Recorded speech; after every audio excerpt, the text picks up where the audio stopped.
is the death anniversary of Rabbi Chaim Ben Atar, also known as the Or HaChaim. He was a man who is believed to have been able to bring the Messiah, but the time wasn't right.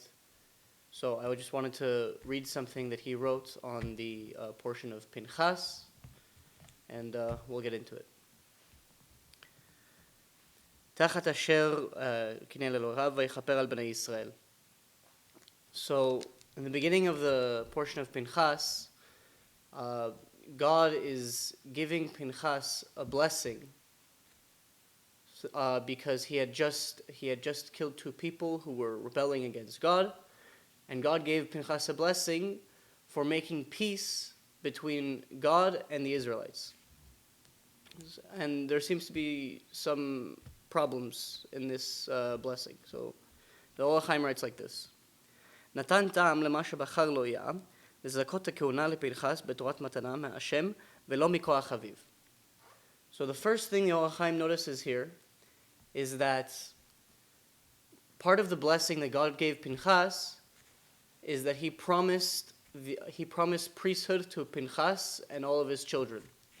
Now, normally priesthood comes from Aaron and a father-son line from Aaron. One Kohen, Aaron the high priest, and it already said in the portion of Pinchas that Pinchas was the grandson of Aaron Kohen. So there doesn't seem to be a reason why God would need to give priesthood to Pinchas, since he was already a grandson of Aaron Kohen. And this is the Or HaChaim's answer.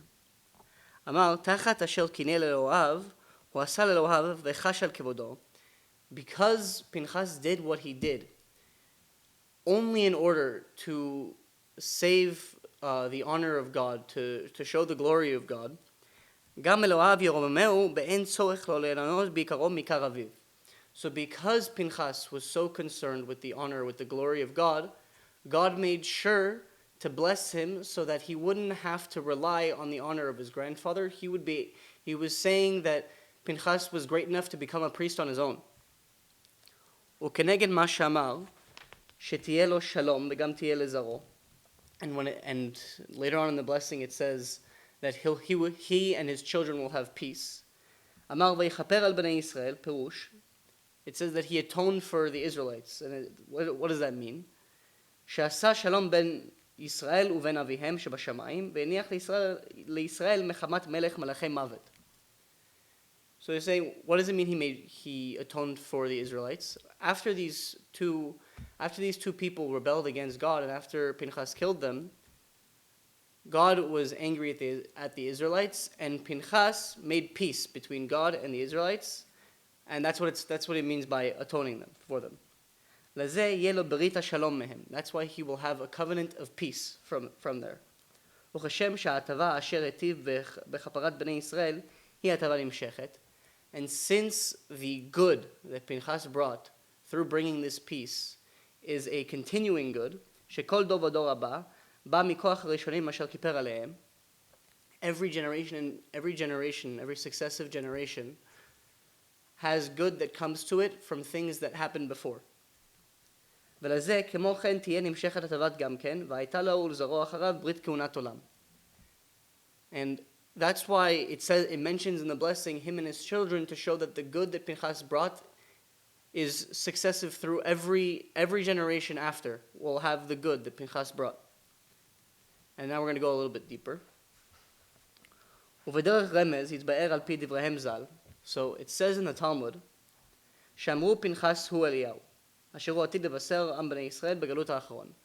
That Pinchas is also Elijah the prophet, who's destined to take the Israelites out of exile. וכאן הודיע כתוב במה זכה למעלה זו להשיב לב בנים על אבות. And here in this blessing, the Torah is showing what was in him that gave him such a merit to be the person that takes the Israelites out of exile. And it brings a verse from Malachi, which is one of the prophets. It says that he will return the hearts of the sons to the fathers. What does that mean?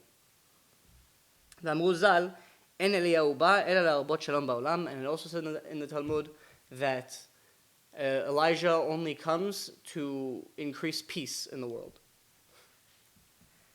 והוא אמרו פנחס, וגומר השיב בקנו את קנאתי, כפה לומר שתי קנאות. In the blessing, it says the word kana, which can mean jealous or revenge. It says it twice. Why does it say it twice?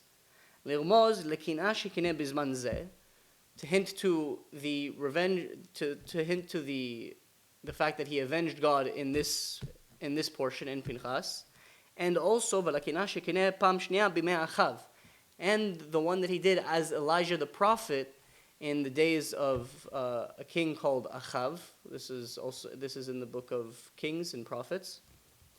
כאמרו קנו קנאתי להשם, גם שם כפה לומר קנו קנאתי. So also there in the verse in Kings, in Melachim, it says the same word twice. רמוז לשתי קנאות, אחת בימי משה ואחת בימי אחיו. One in the days of Moshe and one in the days of the king Achav. לכן אמור הנני נותן לו את בריתי שלום, שהוא הברית שקראת עם האבות. So the blessing says, I am going to give him the covenant of peace. My covenant of peace. Which covenant is it talking about? It's talking about the covenant that God made with Abraham, Isaac, and Jacob, that eventually their children would inherit the land of Canaan, or what is now called Israel. וזה יקרא ברית השלום, כי אז יהיה שלום בכל העולם. And the reason it's called the covenant of peace is because only when the Or Chaim writes that when that covenant is fulfilled, there will be peace in the world. תכתיב, ופרה ודוב תיראנה, לא יראו ולא ישחיתו. So it brings a verse from Isaiah that talks about in the end of days after the Messiah comes, when the Israelites have fully inherited the land of Canaan, it talks about how wonderful peace will be, and even animals that are normally predators and animals that are normally prey will be able to live together in peace. They won't chase each other around. ברית זה יהיה לו, כי הוא זה אשר יעשה את הדבר הזה, והשיב לב בנים על אבות. He will have this covenant. Pinchas, Elijah will have this covenant because he was the one that returned the hearts of sons to their fathers. And it's talking about the Israelites and God. דכתיב, הנני אנוכי שולח לכם את אליה הנביא. So it brings another verse from prophets that God is sending us Elijah the prophet. Why is he sending us Elijah the prophet? ולזה דקדק לומר, הנני נותן לו. In the verse here in Pinchas, I'm giving him. Why specifically him? If the rest of the blessing was about him and his children, why here is he specifying just Pinchas? ולא שיתף עמו זרעו, ואחר כך אמר ברית הכהונה, והייתה לו ולזרעו אחריו ברית כהונת עולם. So the part of the blessing that's about bringing good from generation to generation, there it includes his children. But the part that's specific about Pinchas is to show that Pinchas is actually Elijah, who will be the one to bring the Israelites out of exile. בגמר אומר תחת אשר קינא לאלוהיו, פירוש, שני יהודים אלו, הם כנגד שני דברים שעשה. These two reasons that God gives for blessing Pinchas is the two things that he did for God. תחת אשר קינא לאלוהיו, כאן רמז במה שקינא בימי אחיו. So here again, it's hinting to what he did in the days of Achav. על שעזבו אלוקים והיו עובדי עבודה זרה. So in the days of Achav, what happened? The Israelites in that day were starting to worship idols. They were leaving the path of God. And at a certain point, I'll make the story shorter, it's kind of a long story. Elijah the prophet has this challenge with all these prophets of this idol that the Israelites were worshiping, and they said, whoever can bring fire down from heaven is the one who's worshiping the true God. So they had their challenge. The other prophets try first. No fire comes down from heaven, and then Elijah puts his animal on the altar, calls out to God, and fire comes down from heaven. And the Israelites respond, God is the true God. God is the true God. והוא מה שדקדק לומר לאלוהיו, שנתקנא על עבודה זרה. And that's why it says that Pinchas did what he did for his God. Why specifically for his God? It's talking about the sin of idol worship. Ki el kana. So when in the Ten Commandments, when it talks about, sorry, not in the Ten Commandments, but in the book of Deuteronomy, when it talks about idol worship, God describes himself as a jealous God. And the word for jealous is kana, which is the same word that God keeps using for what Pinchas did to avenge his honor. עד שמרו כל העם, השם הוא אלוקים, לזה גם כן הוא יבשר ביום ההוא, אשר יהיה השם אחד ושמו אחד. So since he was able to make the Israelites recognize God as the one true God, he had the merit to be the one that will eventually take the Israelites out of exile. ואומר ויכפר, הוא כנגד ייעוד והייתה לו ואומר ברית כהונת עולם, כי זהו לו חלק אשר כיפר על בני ישראל.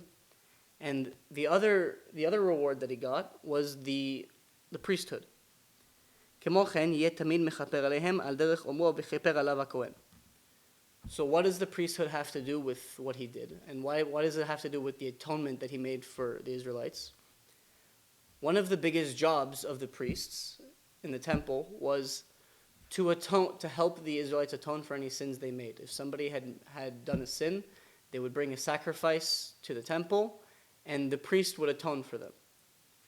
So God used this language of atonement to talk about how Elijah the prophet will always be the one that atones for all of the Israelites throughout all the generations. And what I think we can take from this is that sometimes we're dealt a really good hand, and sometimes we have things that come to us that are good that we don't necessarily deserve. But I don't think that we should be caught up with, I don't deserve this, why do I have so much when everybody else has so little? And at the same time, sometimes we're stuck in a situation where it's all against one, just like Elijah the prophet and Pinchas were. And what God is showing, what God is trying to say with this blessing is that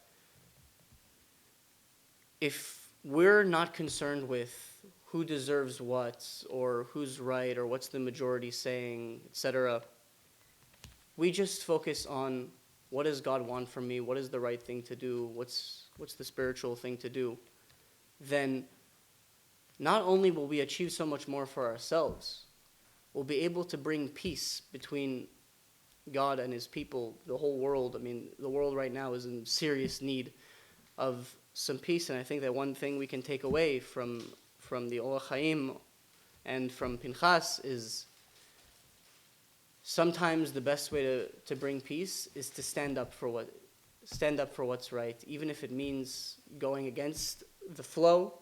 That is the best way to bring peace if it is for the sake of God. Thank you.